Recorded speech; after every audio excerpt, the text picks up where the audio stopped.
નમસ્કાર, ગુજરાતના સૌથી મોટા ઓટીટી પ્લેટફોર્મ બીબી ન્યૂઝ ગુજરાતમાં હું સુભાષ આપનું સ્વાગત કરું છું.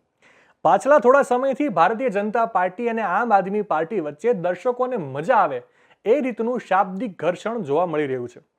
નકલી ઈડી અધિકારી બાબતે સંઘવી સાહેબની ટ્વીટ બાદ આખો મામલો ગરમાયો હતો. આમ આદમી પાર્ટીના નેતાઓ ધડાધડ વિડીયો બહાર પાડીને પોતપોતાની રીતે સ્પષ્ટીકરણ આપવા લાગ્યા હતા. ગોપાલ ઇટાલિયાએ સંઘવી સાહેબને ઉદ્દેશીને કહ્યું કે ભાગવાની જરૂર નથી, સામે આવો ચર્ચા કરીએ. કરચનદાસ બાપુએ કહ્યું કે સંઘવી સાહેબ આવું બધું તમને શોભા નથી દેતું, મેદાનમાં આવો ચર્ચા કરીએ. તો વળી ઈસુદાન ગઢવીએ તો એક સ્ટેપ ઉપર જ કમેન્ટ કરી નાખી. આરોપ કરતા કહ્યું કે બધું નકલી ચાલે છે ભાજપના રાજમાં. સંઘવી સાહેબ ગૃહમંત્રી છે કે નકલી મંત્રી? સ્વાભાવિક છે ભાજપના નેતા પણ જવાબ આપશે. તો આવો સાંભળીએ ડોક્ટર યજ્ઞેશ દવેને. આમ આદમી પાર્ટીના નેતાઓ ગુનેગારોને બચાવવા માટે કેટલી હદે લાજવાની જગ્યાએ ગાજી રહ્યા છે.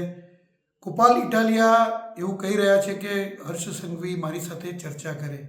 ગુજરાત રાજ્યના ગૃહ રાજ્યમંત્રી હર્ષભાઈ સંઘવીનું એ લેવલ જ નથી કે કોઈ ગુનાહિત ઇતિહાસ ધરાવતો વ્યક્તિ જે ભૂતકાળની અંદર પોતાની વિકૃત માનસિકતાને કારણે ગુજરાત રાજ્યના ગૃહમંત્રીને જૂતું મારી ચૂકેલો છે, તેમજ ભૂતકાળની અંદર પોતાની વિકૃત માનસિકતાને કારણે બ્રાહ્મણો તથા કથાકારો માટે એલફેલ બોલી ચૂકેલો છે. અને આવા વ્યક્તિઓને ગુજરાત રાજ્યના ગૃહમંત્રી જવાબ આપશે?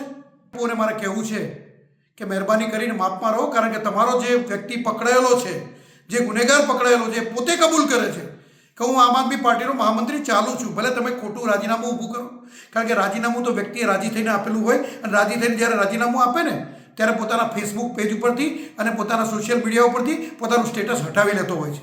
આજે પણ એના ફેસબુક પેજ ઉપર અને સોશિયલ મીડિયામાં સ્ટેટસ ચાલુ છે, અને વ્યક્તિ પોતે કબૂલ કરે છે કે હું આમ આદમી પાર્ટીનો મહામંત્રી ચાલુ છું. તેમજ આજ દિન સુધી કચ્છની જે આમ આદમી પાર્ટીની ઓફિસ છે તેનો ખર્ચ પણ પોતે ભોગવે છે. એટલે આવા ગુનેગારોને બચાવવા માટે અથવા આવા ગુનેગારોથી પોતાની ચામડી બચાવવા માટે જો ગોપાલ ઇટાલિયા કે ઈસુદાનભાઈ આવા પ્રયત્નો કરતા હોય તો મારે એમને એ કહેવું છે કે ઈસુદાનભાઈ અને ગોપાલભાઈ, તમે આવા નિવેદનો આપવાના બંધ કરો અને ગુજરાત રાજ્યના ગૃહ રાજ્યમંત્રી શ્રી હર્ષભાઈ સંઘવી એનું જોડે વાત કરવાનું કે ડિબેટ કરવાનું તમારું લેવલ નથી, એ જરા વિચારી લેજો. નવા સમાચાર, નવી અપડેટ સાથે ફરી મળીશું. ત્યાં સુધી મને રજા આપશો. નમસ્કાર.